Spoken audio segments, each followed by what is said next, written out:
Good afternoon. We are continuing the recorded proffer interview of Ms. Maxwell.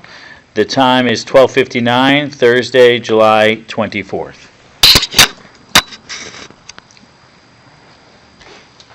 Okay, so just continuing, we were talking about Ms. Maxwell. Still focused on the 90s time period, with understanding that could spill over into the early 2000s, but still that part of your life with Mr. Epstein. There's been public reporting about conduct by Mr. Epstein and others at Little St. James. Yes. So can you talk about the frequency with which you went there, and address some of those, some of the reporting, namely around young masseuses or young women who would be present, and what you observed relating to them, and then I'll ask questions around that. So, if I'm right, he purchased the island in 1996, and he was friendly with the owners. And originally, we went to the island as guests of the owners, and then, I guess at some point, the owners told him they wanted to sell, and he decided to purchase it. So, the island was very rustic. I loved it. He, of course, had completely different ideas. And I would say there was none of what you were describing at that early period of time. So the frequency was often on the island, because he loved it. He really, really loved it. And we would go all the time. Mostly, all the early phase was based on improvements that could be made on the island, always going with new architects, new designers, new construction people.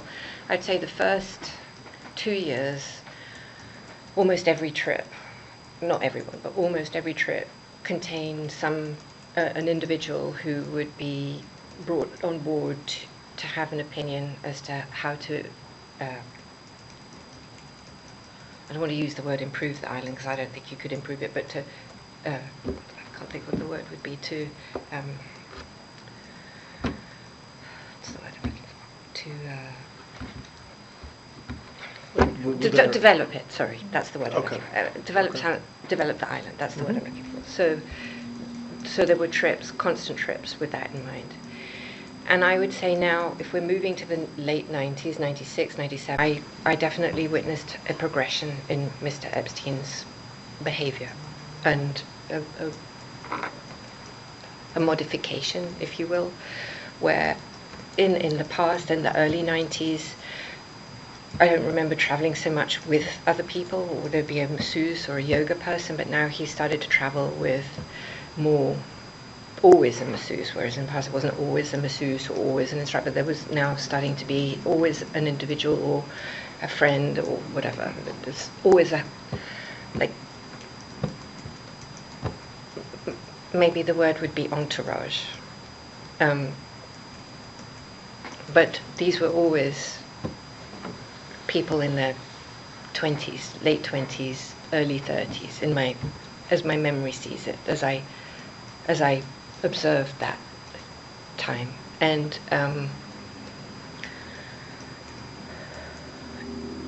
he tasked me with finding a local masseuse for him in St. Thomas, because sometimes, even though I say he would always travel with an entourage, sometimes he didn't, and he wanted to have a massage locally. So I visited the spas that were local in St. Thomas and in St. John. And if I met someone, a man or a woman actually, because it was difficult to find somebody in St. Thomas, it's not exactly, so, and I did find a couple of people who would come, so that's how they came. Because also it was a schlep, so if you had somebody who came, it would be, you'd have to, boat ride and several hours. It wasn't just it's not like arriving with your massage table and stuff, so there was that. So I did do that. So did, over the years, males also give massages to Mr. Epstein? Yes. I did say I don't think, at the beginning, definitely, and I would say towards sort of, again, late 90s, I don't remember any men. They were at the beginning, I think, in that, towards the late 90s, I kind of don't think of any men, I only think of women. Did you, you talk about entourage flying, right now we're talking about to the island. Did you observe any sexual, I was going to say misconduct, but any sex at all whatsoever on the plane? Never on the plane, no. Was there a part of the plane that was closed off from others where Mr. Epstein could go and get a massage or Yeah. whatever? Okay, so that's a good question. So there were two planes. So you had there was a Gulfstream, that's open plan. So anything, I mean, there was a sofa that turned into a bed, and he did sleep on that. And then, but in the Boeing, which he flew on a lot, there was his area could be closed off with a door, and behind that door there was a bedroom and an office. So if that door was shut, you wouldn't see it. But but you never observed Mr. Epstein engaging in sex or getting a massage with somebody where the masseuse was not clothed on the plane? I can't say that. I might have. Okay. I definitely might have, either both in the Gulfstream or in the Okay. I'm sure I did, but it's not. I can't. That's fair. Okay. Um, I'm absolutely sure I did. I must have, because he was so obsessed with someone rubbing his feet, or just when you ask me about massages, I just want to be clear. I generally what I think of that is somebody on a massage table, but other people might think of it as something different. You could have someone rubbing his feet or his shoulder. I saw that all the time. That I did, but that's separate from being on a massage table. How, again, I know we're talking about a decade-long period, but during the period we're talking about, in a 7-day week, how often would Mr. Epstein get a massage? In the 90s, when we're talking, he would get one every day. I think as that time progressed, he would get one maybe twice a day. I do want to say that there was maybe a reason that things altered or morphed or progressed, and it is maybe part of the reason also that he and I, our relationship, or however somebody wants to call it, altered, and he started doing testosterone, and that altered his character. And I believe that started in the late 90s. And I believe that the FBI has his medical records, and you may see that on his medical records. So you believe that he started taking testosterone in the 90s, and when you say that altered his behavior, you're saying it made him get more massages, or that was just one part of what changed about him? Well, he became more aggressive. Nice. And I think that he may be, well, now I'm just imagining that the testosterone altered his desires or something. Does that... And so when, given what you've said the past couple hours about his kind of progression or change, let's focus on that time period. So more towards the late 90s, yeah, okay. So 96, 97, 8, when you've said that he changed. Did you know flat out that he was having sex or otherwise some sort of sexual conduct with masseuses regularly? Flat out, no. I denied that. I couldn't imagine that he would. But I think, looking back now, that I did not. But I started to suspect that he was not faithful. Seems ludicrous, but that's what I thought. But look, if he's flying from Palm Beach to St. Thomas, or if he's flying all over the country to New Mexico or to New York, or even in Palm Beach, and there's young women, putting aside whether they're under the age of 18 or in their 20s, every day at the house, multiple masseuses, multiple massages on some days. You're interacting with the masseuses constantly. Or maybe that's not right. That's not right. Let me take back what I just said. Ignore that part. But you understand that he's getting massages every day, sometimes multiple times a day. By the late 90s, it's all women. Presumably, they're some of them are new, but they're also repeat masseuses. What did you? I mean, you had to know at that point that there was something going on beyond just he really needed to get massaged. Very fair question. There's two things. The first is the person that he saw the most at that period of time was in her 40s. And she was with him all the time. And I'm like, married as well. Yeah. And I'm square. And it never occurred, well, I don't believe it occurred to me at the time that with this woman he would be having relations, and he was with her. That was the person he had the most massages, yoga, and that with at that time in the 90s period. The second thing is that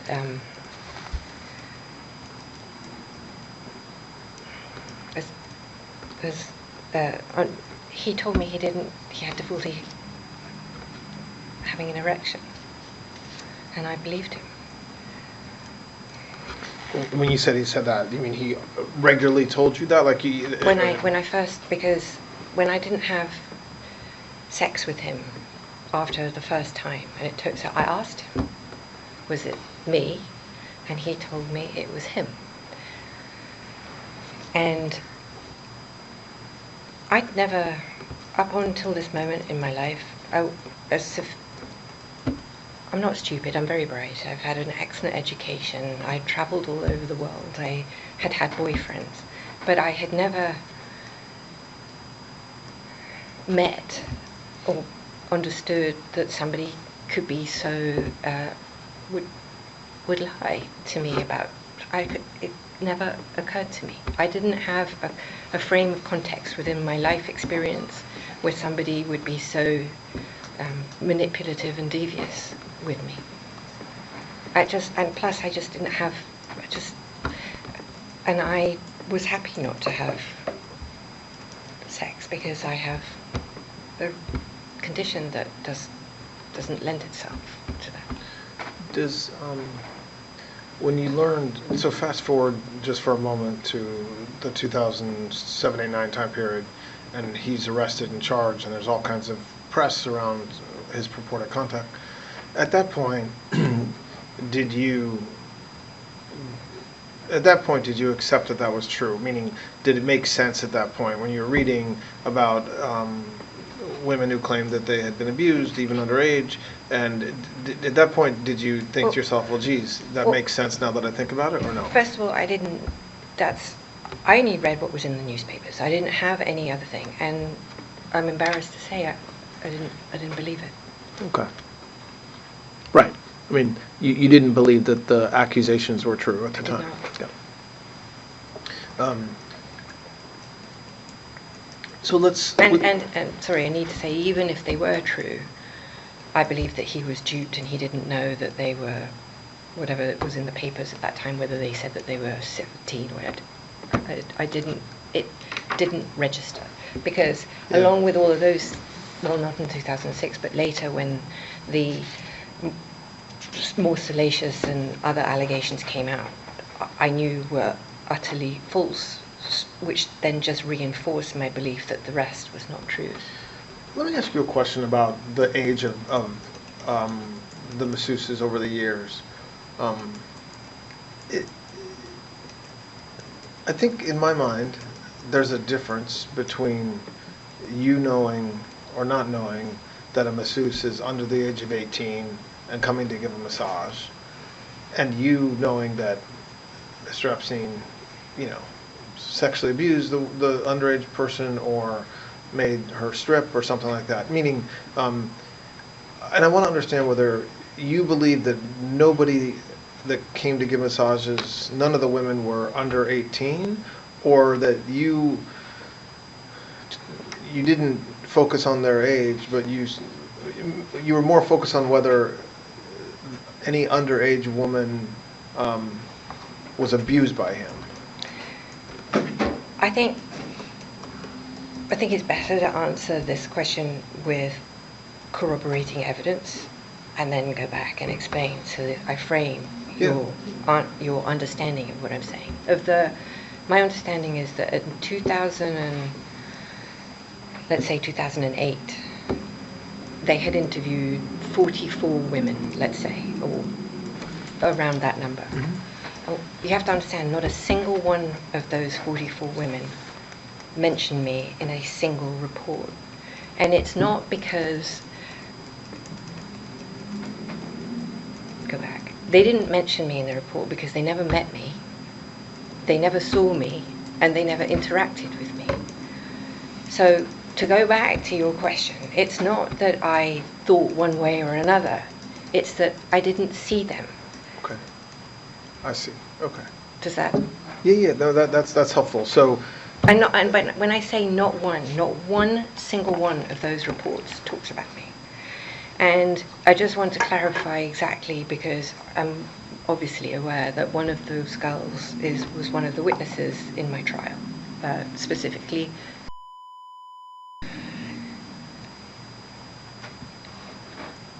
To use her own testimony so that you don't have to hear my point of view, it's better if it comes from her own words, and that way there's no second guessing what I'm saying. Herself said that recruited her, brought her, and trained her. Those are own words. Where was I going with this? That you didn't know. I mean, I assume. Oh yeah, sorry. Sorry. Yes, sorry, I'm trying to remember the words. It's okay. I really do have some slow cognition issues. So she she testifies that it was that recruited her and trained her and not you. So then in her first FBI meeting, she reports seeing a woman with short dark hair at the house, which then is used as evidence that that person was myself. But the maid lady who helped keep the house, John's Alessi's wife, with an accent, I believe she says. John Alessi's wife had short dark hair and an accent. I'm sorry, but I find, and you can ask yourselves this, I mean, I've obviously modified my accent. I've been in America a long time, but I'm British. I've been brought up with a very strong British accent. And I don't believe there's American on planet Earth that doesn't recognize this to be British or Australian, maybe, if you really don't know. But it's not some random accent. Now, the Hispanic, maybe, okay. That was John's wife that she saw, not me.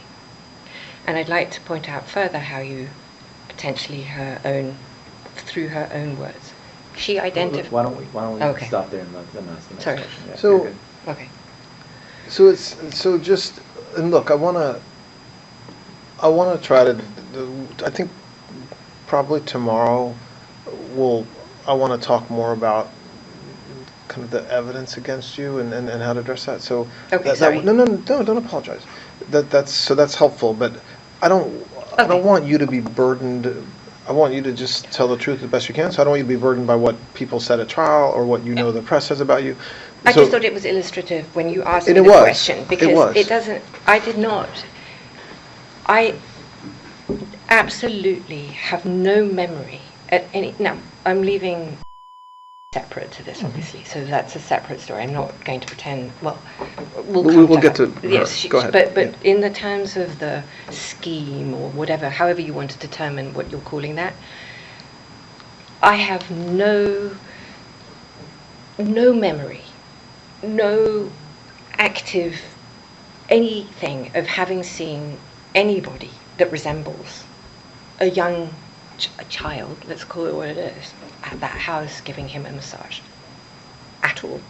It's not even like I did this. It's an at all.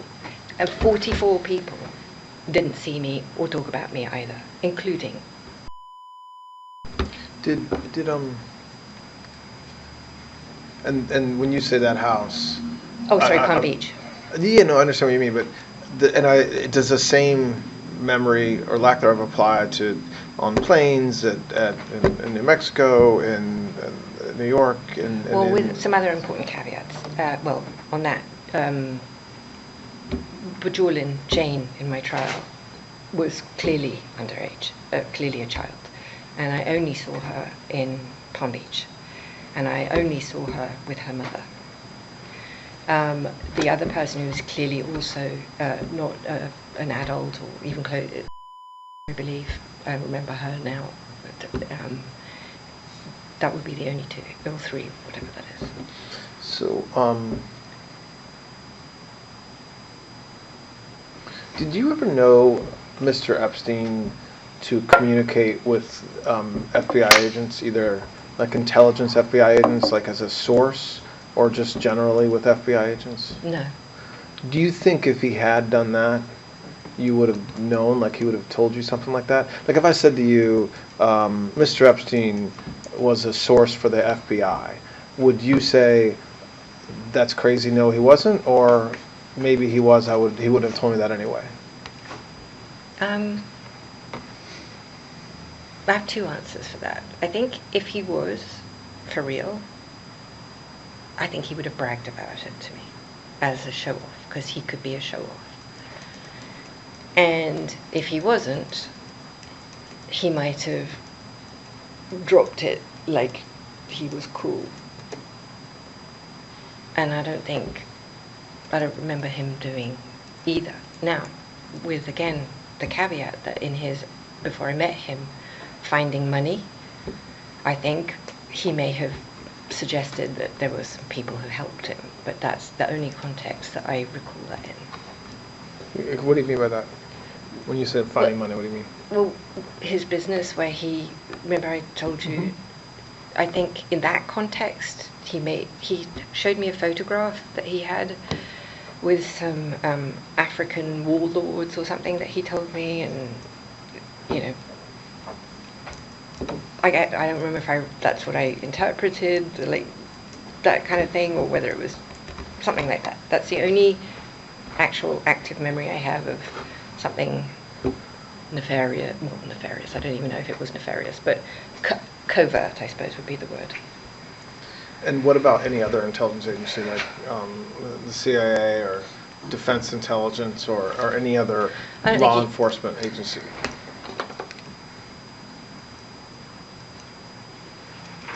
Okay. I don't think so. I think that I don't remember anything like that. I just don't think he had the wherewithal, and I think that whole aspect of that is, can I use a bad word? Yes. Yes. Bullshit. Okay. And what do you think is bullshit, meaning,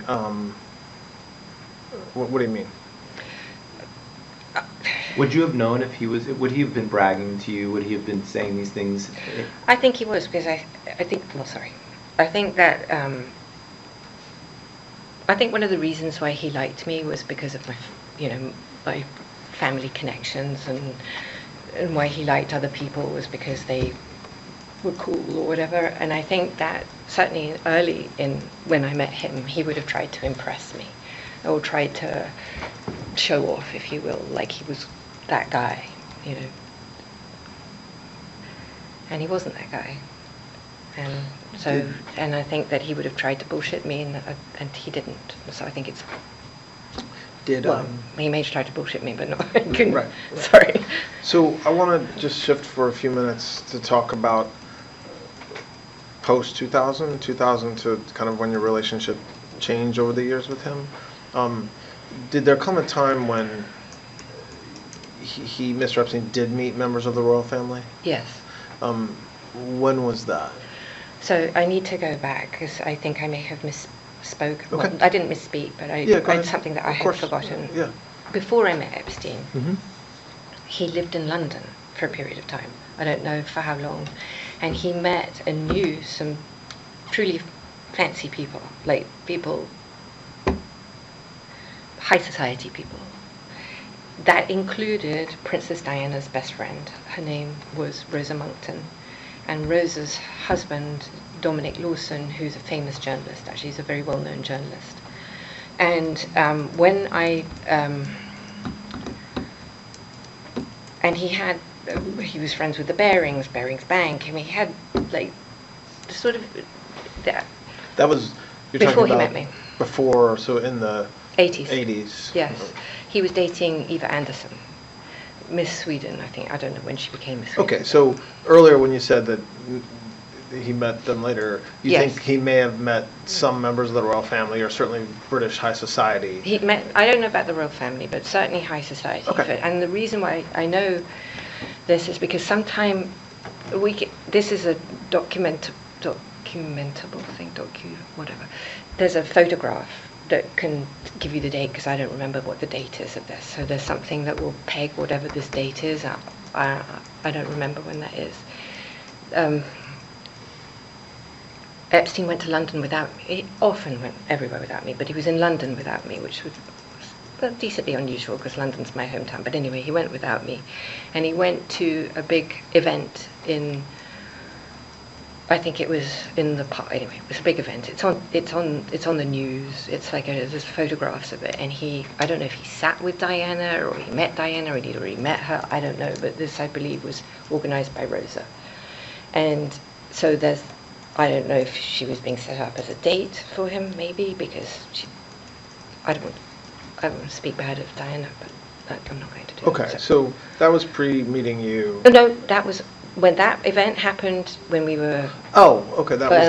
And Understood. it's when we were. Okay. I'm not going to say together, but Okay. how about this? When I was his employee. Okay. Better.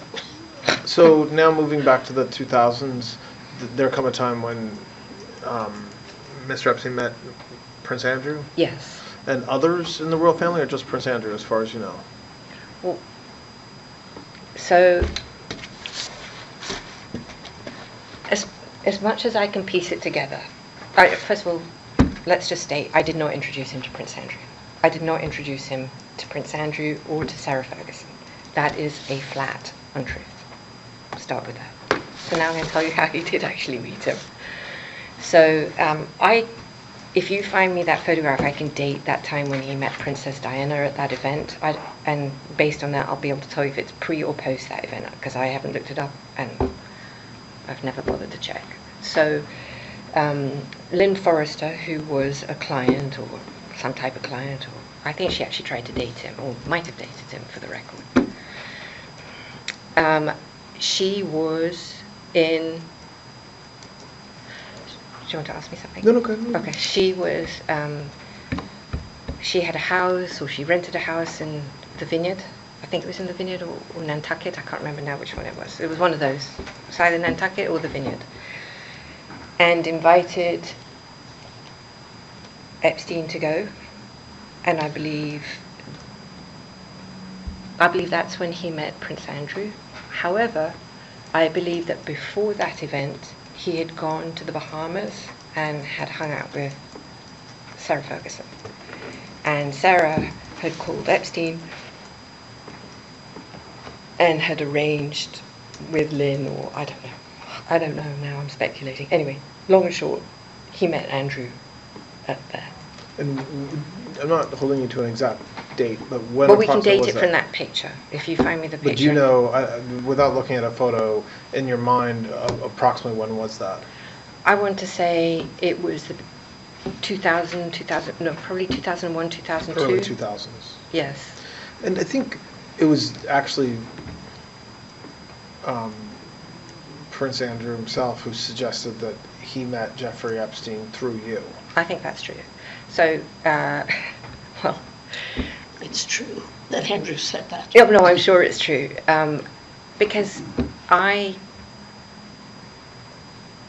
English, and my close friends are all close friends with Sarah and Andrew.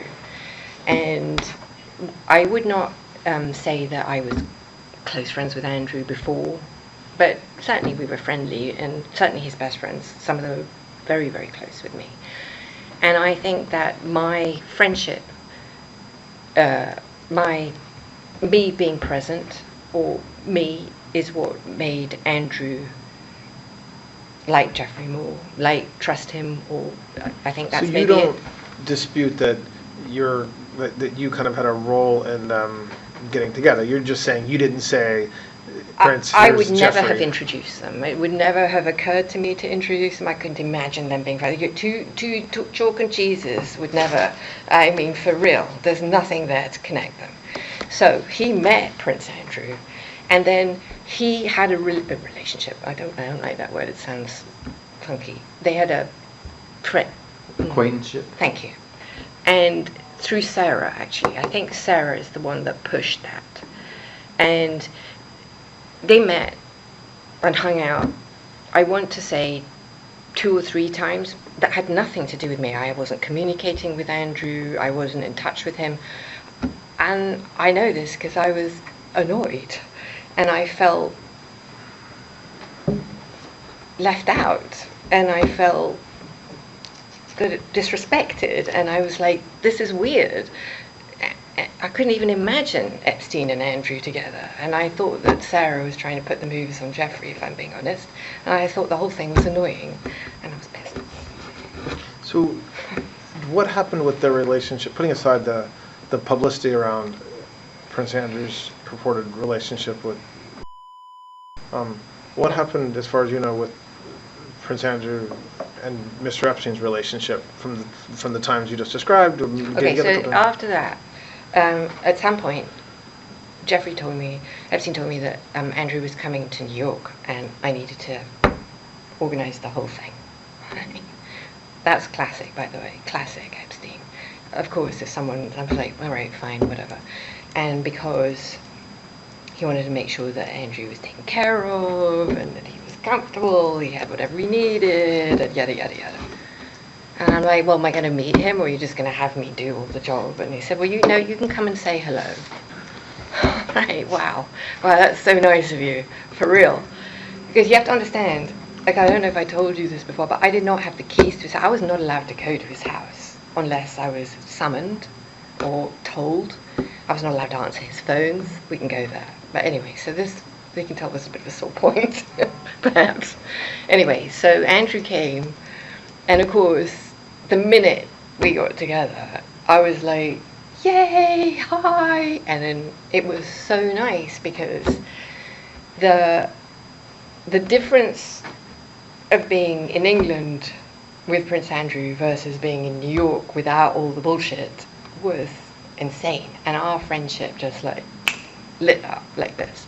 Because first of all, he knew that I'm safe. I mean, safe as in I'm not, Nigel Dempster or taking a picture. I mean, not in a million years would I do something so gross. And we honestly got on like a house off. I really liked him a lot, and it was so nice, and we just became really, really good friends. Much more so than when we were in London, if I'm honest. And then with respect to and Prince Andrew, what do you know about that relationship? Would you like to ask that again? Relationship's a big word. Like I said, I don't like the word. Let's just start there. Okay. So I have read. I just want to piece together. Well, but don't say before you say what you read, because that's one of the problems is that we're all kind of all right. What we're I all know. informed by all the publicity and information around what everybody else has said. But what do you think? Or what did you see? Well, what did you hear? What's an even bigger word than bullshit? Okay. Why? Well, go ahead. But finish that thought. Why do you think that? I'm going to tell you right now. I'm so happy to tell you. I'm excited. I'm beyond excited. Okay, so there's a mixture of what I've actually seen and know from the evidence and versus what I've put together. Impossible for me at this point to separate everything, but I'll tell you what I know versus what I saw and what I physically have in here. But it's helpful for you to know. So the allegation, I have to go with the allegation. The allegation was that at my house in London in March, whatever that was, 2001, I believe, we went to London specially so that could have a relationship with Prince Andrew, and she was paid a vast amount of money for that purpose. Okay.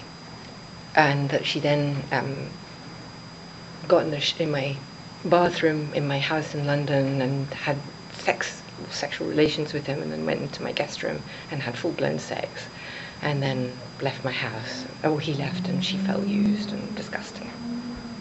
And a photograph was taken of them just before all these events took place in my study. That is what is the story.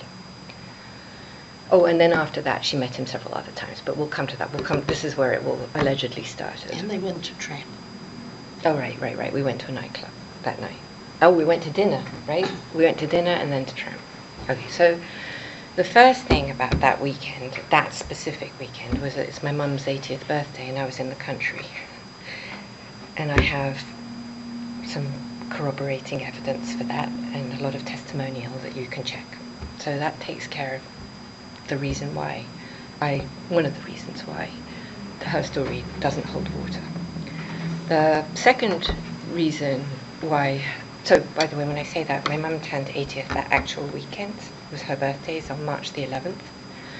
And the reason why I went to London, and I presume, but I don't remember, is why when we were, so the whole trip started because of Alberto Pinto, who's the decorator for the island and for New York as well. And he had wanted Epstein to go to see a house in Marrakesh, if I remember rightly, and went via the Alhambra. It was also for New Mexico. So there's architectural pieces that contain, and that was the basis of that trip. And I suspect now that that trip was planned all around the fact that I was going to be in London no matter what for my mum's 80th birthday at my brother's house in the country, which is approximately an hour outside of London, an hour and a half outside of London, at my brother's home. And we all congregated on the Saturday for her birthday celebration on the Sunday, and then we left. So that's that. The second reason why, probably maybe even the more important reason than my mum's birthday, that I think it's absolute rubbish, is that Prince Andrew, the idea of him doing anything of that nature in my house that's the size of this room is so mind-blowingly not conceivable to me as the man, or what I can't even. No. Is there any way that it could have happened? No. Okay. Describe the physical plan. Oh, the physical. So my house was tiny. I think it's 900 square feet in total. Well, maybe that. Is that right? Maybe. Yes. Maybe 9. It is on 3 floors, however. So you're talking about it's a jewel. It used to be a stable for a horse. It was the stables for the big houses. It was the little poor man's home behind the rich man's home. It's a jewel. Was a gorgeous little place, but it is the size of a nut. If you make a noise, let's say you did a little burp or something, you didn't want it, you'd hear it. It just, where she says that they had relations in a bathroom, first of all, the bath is an old Victorian bath. I'm quite small. It's tight for me. I put my brother in there to see what would happen, and it looks like a blivet, which is a sausage in a very tight skin. So her description of whatever the two people were doing in the tub, that wouldn't work. The bathroom itself is so small you can't lie flat on the floor, so it couldn't happen on the floor because you physically can't. This bathroom is too small to even be on the floor. And then the kicker of all kickers is that because the bathroom was so small, I decorated it to try and make it look huge, which meant that I put mirrors the whole way around it. And what was so fun about being in there is that if you stood in the bathroom, you saw like 100 of you, like you do if you were in A funhouse. yeah, well, Alice in Wonderland, or one of those things that you would see yourself going stretching everything. And it's the image, if you said you were, let's say for telling the truth, she could say she was having sex with 5,000 generations of the royal family because that's how far back you could see yourself. There is no way in God's green earth, if that had taken place, that this is something that you would miss, because you can miss it. If you were standing there now, you'd see the whole of the FBI, the whole of the Department of Justice standing behind you. It's like, no. Did you, Let me just also explain where the tap was in the bathtub. Oh, well, it's an old Victor. Had a tap. So if you were in, God forbid, if you were in the tub, this was the tub. My tap would be here. I mean, no.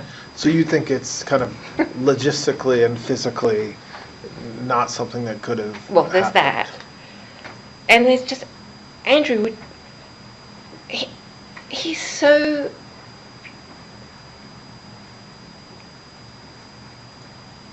English. He's so, he had a tie on. Do you think there's any way it could have happened or no? Absolutely, Okay. So no way, no how, absolutely not. Wait, I haven't finished. So, on ahead. her, No, nothing. oh, sorry. No, go ahead, go ahead. It's his go ahead. meeting. No, no, Sorry. go ahead, go. Finish, please, go ahead. Go ahead. Sorry, can I That's finish? Okay. When all this nonsense took place, where this whole story with the picture and the this and the that and this bullshit, I believe that this whole thing was manufactured, and I can point you to some potentially corroborating evidence of this. So when she gave the photograph to the FBI in Australia, Just to be clear, the photograph you're talking about the famous one I where, have an image of it here. where, If where anyone wants Prince to look at Andrew's it. holding and you're in the background. The fake. Just to be clear. So, on the back of that, and this is in the Discovery, by the way. I don't know if it's in, I don't know which Discovery I saw it in now, but she wrote in the back that it was a picture that was taken in January of 2000 or 2001, I don't remember. Okay. So now, in her handwriting that she's giving the FBI this picture, suddenly now it's March. So how do you go from her writing it's January to March? It's because that's the only one that fit with the flight logs, that when she could be in London and this took place. The second thing is that, I'm so excited to tell you this. There is a journalist. I know you guys are quite, I don't know. The fake news is at work here. So there's a journalist called Sharon Churcher. There is a lawyer called Brad Edwards. These two, and there is a Southern District of Florida prosecutor called Villafana. I would very much look forward to showing you the relationship between these three parties that created that story. Why, well, without putting aside the relationship, why do you think they created that story? I believe that story was created for the purposes of, well, there are multiple. The first one is financial. Mm. The second one is for the purposes of the CVRA case. The third one was for the serialization both of her book and in the papers for the story to attack the royal family. And just as a... So, I think when you were just asked about the photo, you said you actually thought the photo was fake. Do you think it was just misdated, or do you think it's literally a fake photo? I believe it's literally a fake photo. Why do you think that? Well, first of all, I don't remember it.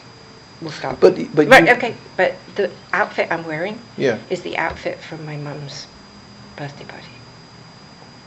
So, but you don't have any. Do you dispute that they met each other? Do you know whether they've met each other? I do not know that they met. Okay, so you not only you think the photograph is fake, but you also are not even positive they actually ever met each other. I am not. So you don't have a specific recollection of kind of being at an event or a party or your apartment or your flat in London with Prince Andrew and. Absolutely not. She doesn't know one way or the other. I understand I'm just, that, yeah. I want you to know that the reason why I'm not hesitant, I don't have any memory of that, so that's not the issue. The issue is, could Andrew have come to the house to see me or see Epstein and say hi and she had been there? Yes, I can't say that didn't happen. But what I can absolutely categorically say is that I never at any time set Andrew up to have relations with her or any other human being ever. And I can categorically state that her characterization of whatever may or may not have happened could would just know. And plus, I was in the country, so all of that's just not conceivable. Did you attend?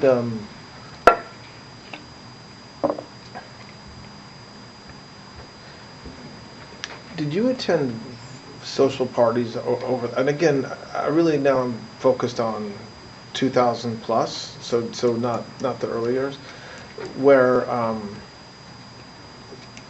Mr. Epstein would host a party or be a big part of the hosting of the party, and some of or many of the young women who were masseuses would be invited to the party as guests or as entertainment. I certainly went to his house when he would have people who would be there that were, I call them, the way I would think of it and I would characterize it were his entourage. That's how I thought about it. And that certainly was in the later 2000s, yes. Did you attend any weddings of famous people with Mr. Epstein? Again, I'm mostly focused on post 2000, but if there's something that comes to mind in the 90s, that's fine as well. A wedding? Weddings. With Epstein? I don't think I ever went to a wedding with Epstein. I can't think of a wedding that I ever went to with him.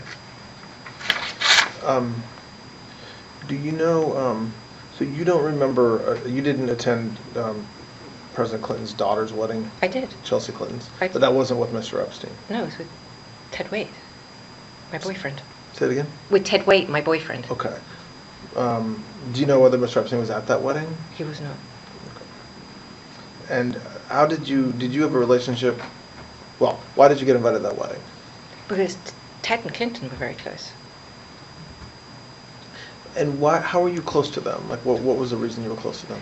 I met President Clinton. Well, first of all, I went to the White House with Epstein once for, I think it was for a historical, like one of those benefits. And I met the president then, but like 1,000 other people shook his hand. Then after that, I had a good friend of mine that was known to be the mayor of Miami Beach, Philip Levine. And Philip and the president were very good friends. And Philip and I were very good friends, and so I actually was introduced to the president post his coming out of the White House and became friendly with him because of Philip Levine. Because of what? Philip Levine.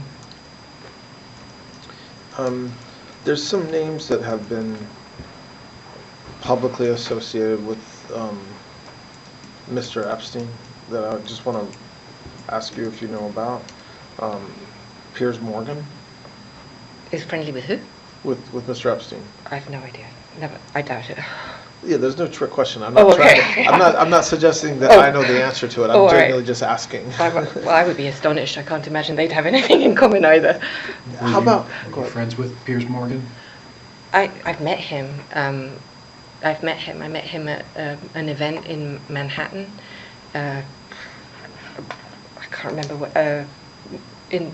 More recently, so probably in 2012, 30, something in that, and we had a very nice conversation.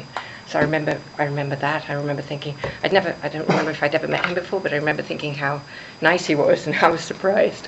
So I liked him. What can I tell you? So that's the only memory I have of that. I'm not sure if that's correct, but that's what I think. I don't have a correct or incorrect. No, I just don't know. I always want to try and. No, but I want you to believe me, because I mean this. There is so much information in the public sphere about you and Mr. Epstein and others around, and some of it is definitely true, and some of it is definitely false. Okay, all right. So when I ask a question, if I think that you're not being honest or that you're missing something, I'm not. This isn't got you. I'll say that to you. Did you ever meet JFK Jr.? I'm sorry? Did you ever meet JFK Jr.? Yes. When was that? I met him at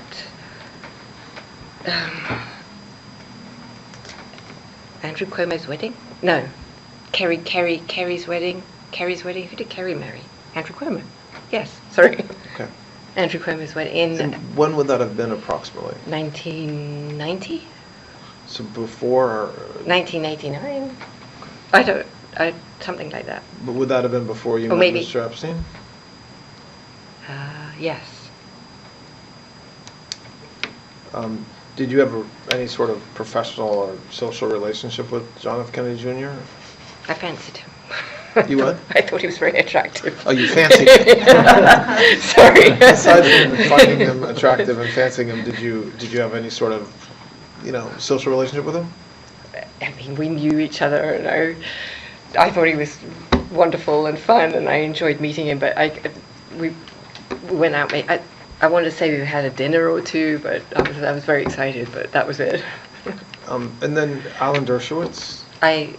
What's the question with Alan? Do you say it again? What's the question? Do you know Mr. Dershowitz? Yes. Do you know whether he knew Mr. Epstein? Do you know the nature of their relationship? Okay. I definitely do know Alan. I'm just trying to remember if I knew him. I'm trying to remember how I met him, and if I met him separate from Epstein, I don't remember. So that I have no recollection. I remember, I know that he was Epstein's lawyer. I don't know if they had any relationship prior to that. I don't remember. Oh, I do, actually. Sorry.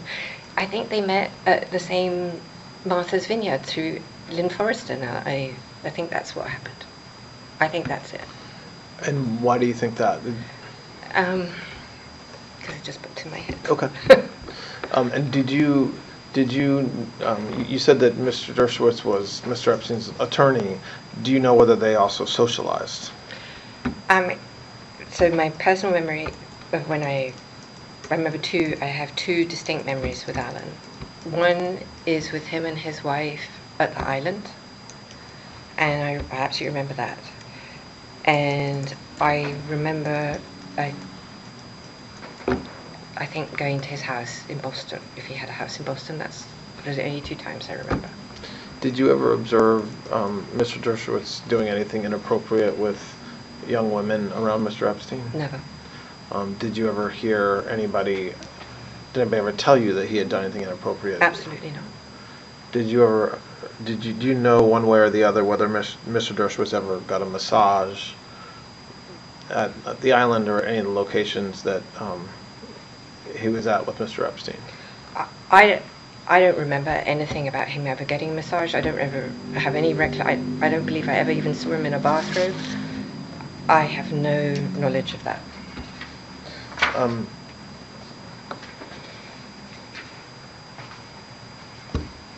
jumping around a little bit.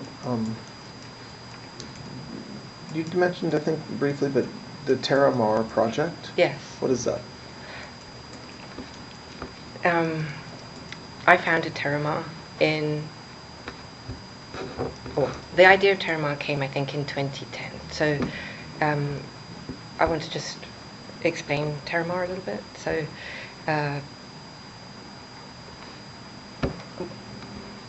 Ted and I bought a boat. Well, Ted bought the boat. And the basis of the boat was to do explorations and sea exploratory stuff. This really started because I have had since I was a child a love of the ocean and everything aquatic, and I've always been, I'm nervous about the state of the ocean. When Ted and we worked with National Geographic, and we did exploratory work, and the most exciting, we did many exciting things, but one of the most fabulous ones that we did was we looked for Amelia Earhart twice. I did 2 expeditions to look for Amelia Earhart as an example of an exploration that we did. And he had a foundation for the ocean, and we worked with Nat Geo, we worked with Woods Hole, we did amazing things. He bought the Remus 6000, so when the plane went missing, the plane that went, was it Air France, from Brazil to Paris, then went down, it was the Remus 6000 that found that plane. It's one of those deep sea underexplored. Anyway, when I broke up with Ted, I just, one of the things I did not want to give up was my love of the ocean and everything that we did. And Terramar, the genesis of Terramar came from that. So Terramar obviously means land, sea, and the story of the ocean is that Earth really shouldn't be called Earth, it should be called ocean, because 3/4 is the ocean. So I wanted to not clash with anything to do with Ted, because it was a bit awkward between us. And so he took all the part of the ocean that was close to land, so within 200 miles, and so I decided I would focus on all the part of the ocean that was outside of national borders, Terramar. And that's the genesis of Terramar. So what was the time period of that? That, I think, after I broke up with Ted, so 2010, 11 is when it started, and then I ran it all the way up until whenever the Epstein drama struck, and then I just shut it down. I shut it down because I didn't want what was happening to hurt the Smithsonian or Nat Geo or I just couldn't let everything be hurt by what was happening to me. Do you know Jean-Luc Brunel? Yes. How do you know him? I met him, so when I told you I was working for the European for my dad, and I was in charge. So back in like early 90s. Yeah, and I was running a magazine. One of the things in the magazine is fashion, and so I was going to some fashion shows, and I was looking for fashion sponsorship. And in fact, when I came to America, one of the first sponsors that I got for it was Ron Perlman at Revlon, who was great. And I met Jean-Luc through just in Paris like that, but socially not. Did Mr. Epstein know him as well? Did you later learn whether they knew each other? I'm not sure. Epstein had his own fashion situation, so he would have. He didn't meet Jean-Luc through me. Did you ever observe them together over the years? Absolutely, yeah. I saw them many times together. Did he visit the island? Did Yes. he go to Palm Beach He went, House? yeah, he went everywhere. I saw him in every place. Do you ever observe him getting a massage? Or do you ever know whether they got a massage? Maybe you didn't observe it personally. You don't remember? I don't know. I mean, I have no conscious memory of Jean-Luc. I would imagine that he did, but I don't see it. How about Mr. Weinstein, Harvey Weinstein? What would you like to know? Do you know him? Yes. How do you know him? Like, I guess when I say how do you know him, is it a relation you had kind of separate from Mr. Epstein, or did you meet him through Mr. Epstein or? First of all, I wouldn't say I had any type of relationship with Harvey Weinstein. Okay. In any context. Socially, I would meet him because I would go to events that Harvey would be at, and also his wife was English back then, Georgina. And so friendly also would be a big word, more of acquaintance, so we would see each other, and I would go to Miramax events. But there was a couple of people who worked for Harvey who I was friendly with. His primary producer, whose name is Meryl Poster, I was friendly with, and yeah. So, do you know whether Mr. Epstein had his own relationship with Mr. Weinstein? he did. Did they socialize together at the island or in Palm Beach or New Mexico? I never saw Harvey at any of Epstein's houses, so socialize. I don't know that they were friends. I mean, I can't see them together either. I mean, literally. But I know that they certainly do that. I would imagine, and in fact, I think I have a memory, but I can't, that when Harvey was trying to raise money for whatever his business is called, I can't remember what his business is called. Maybe he went there because Epstein was good at raising money. I just don't know. But I never saw them. I don't recall seeing Harvey in any of the properties. Let's just go a few more minutes and take a break. I know it's after lunch, so we talked several hours ago about your father and his business a little bit. After your father passed, do you know whether Mr. Epstein was involved in your family business that you know of? Absolutely not. In any respect. First of all, there was no family business left. Start with that problem. And the second one is, my family didn't like him very much. And they were busy dealing with their own problems, and there was no relationship whatsoever. I mean, my mum and he got along quite well. That was it. But she's an old lady. He was nice to her. We're now being a little repetitive, but you're confident that before you met Mr. Epstein, he didn't know your father, and so he wouldn't have done business with your father's companies in the 80s either. Absolutely not. I'm 100% sure of that. I never met him, I never saw him, I never heard his name. No, nothing. So, there's been a lot of conversations about whether Mr. Epstein maintained like a list of people, like a book of famous people that he knew,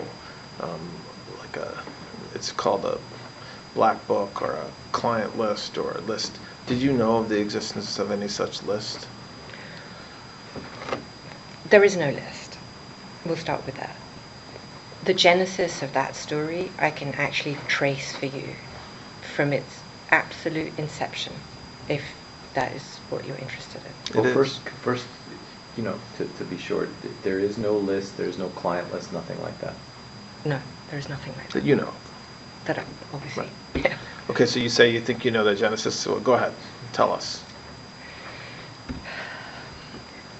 I'd like you to know that I have brought some supporting corroborative evidence. Well, tell me what it is Well, too, why and then don't we'll you get the tell it corroboration. first? Okay. Yeah, go ahead. Is this, do you want to take a break here? Because this is a long one. It's a long story? Yeah, this is let's take a break, yeah. Yeah, let's take a break. All right, the time is 2:03, and we're going to take a break right now.